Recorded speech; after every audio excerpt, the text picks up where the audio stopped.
अभी आप देखिए नेपाल बॉर्डर पे पुलिस वालों ने ट्रक वालों से जो पैसा वसूलने का काम किया था, बलिया देखिए हमारी सरकार ने कितनी मजबूती के साथ वहाँ पर जांच। सरकार की बात करें, ये तो सरकार फेल रही। अगर इतनी आप 7 साल वित्त मंत्री ने बजट पेश किया तो सरकार इतनी फेल क्यों रही? क्योंकि सीटें कम आई, क्या कारण रहा? देखिए अगर सरकार फेल रही होती तो सरकार दोबारा सत्ता में ना आती। ये कहना कि सरकार फेल रही ये ठीक नहीं है। अगर सरकार फेल होती तो हम सत्ता में क्यों आते?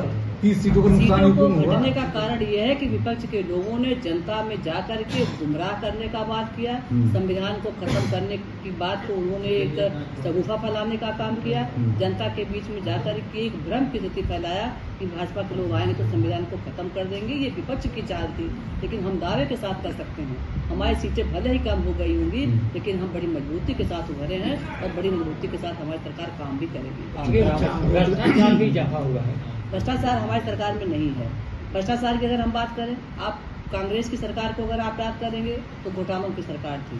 सबसे ज्यादा इस देश में अगर किसी ने काम किया है तो कांग्रेस ने काम किया है, और कांग्रेस में घोटाले पे घोटाला, घोटाले पे घोटाला, वो घोटालों की सरकार थी। और हम दावे के साथ कर सकते हैं 10 साल हमारी सरकार ने काम किया है, 11वें साल में प्रवेश किया है।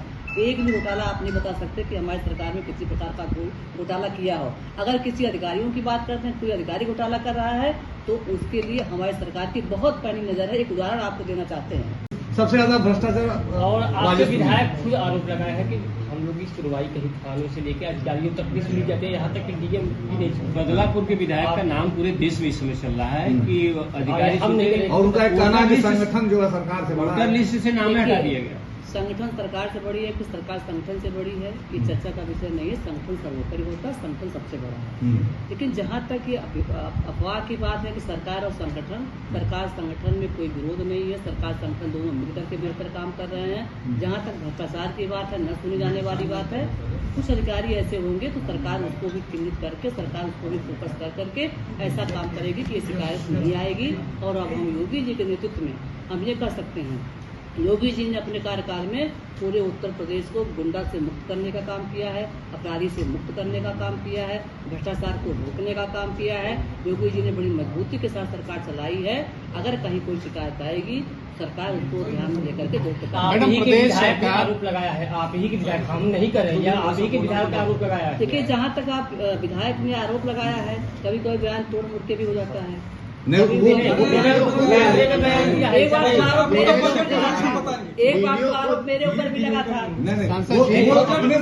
अपने पेज से लगाया गया है, पत्रकारों ने कोई बयान नहीं लिया। प्रदेश सरकार अंतरकलह से जूझ रही है। मुख्यमंत्री जी मीटिंग बुलाते हैं, आपके दोनों डिप्टी सीएम मीटिंग में नहीं पहुंच रहे हैं। क्या कहीं अस्थिरता चल रही है या क्या स्थिति? और अखिलेश यादव कह रहे हैं कि दोनों सरकार दिल्ली और लखनऊ में कुछ तो गड़बड़ है। देखिए ऐसा है कि वो एक गाँव में कहावत है, एक गाँव में कहावत है कि बिल्ली कहती है कि कब शिकायत छीके और हमको मक्खर हमको मिल जाए खाने को। तो अखिलेश जी ये भ्रम न पालें कि सरकार में कोई दिक्कत चल रही है, कोई आपसी विरोध चल रहा है। मुख्यमंत्री जी की मीटिंग में दोनों डिप्टी सीएम नहीं, आज कोई विषय कोई कहीं कार्यक्रम लगा रहा होगा, कोई कार्यक्रम लग गया होगा, आकस्मिकता कहीं होगी, नहीं हो गए होंगे, और ऐसा कोई विषय नहीं है। चर्चा के बाद रमेश मिश्रा के बयान को कैसे देखते हैं? भाई साहब बताएं। नहीं, आप बताइए।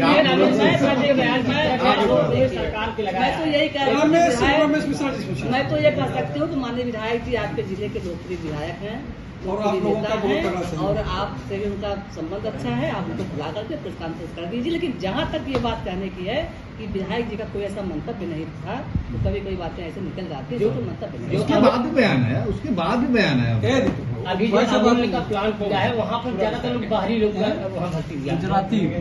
देखिए जहाँ तक अमूल प्लांट खुला है, मैं ये देखिए कि पूरे दिल्ली से पूरे पूर्वी क्षेत्र में एक इतनी बड़ी चीज हमारे यहाँ आई है अमूल प्लांट। उससे किसानों का कितना फायदा जरा वो देखिए। किसानों का दूध जा रहा, किसानों की सब इकट्ठा की जा रही है, वो भी उनको उचित दाम पे उनको मिल रहा है। तो जहाँ तक ये बात है कि लोकल लोग नहीं रखे गए हैं, इसकी जानकारी हमको तो नहीं है कि कौन रखा गया है। और कोई प्लांट जब खुलता है तो किसानों को लाभ देने के लिए और जनता को लाभ देने के लिए, किसानों को भी लाभ मिल रहा है, ये तो जानकारी नहीं, क्योंकि हम तो उस ग्रुप में। बजट से जुड़ा एक सवाल है, युवाओं के लिए और किसानों के लिए क्या खास इस बजट में? क्योंकि 7 बार गाँव के लिए कौशल विकास में कई 100 करोड़ रुपए का प्रावधान किया गया है। हमारे युवा उसमें ट्रेनिंग लेंगे, ट्रेनिंग लेने के बाद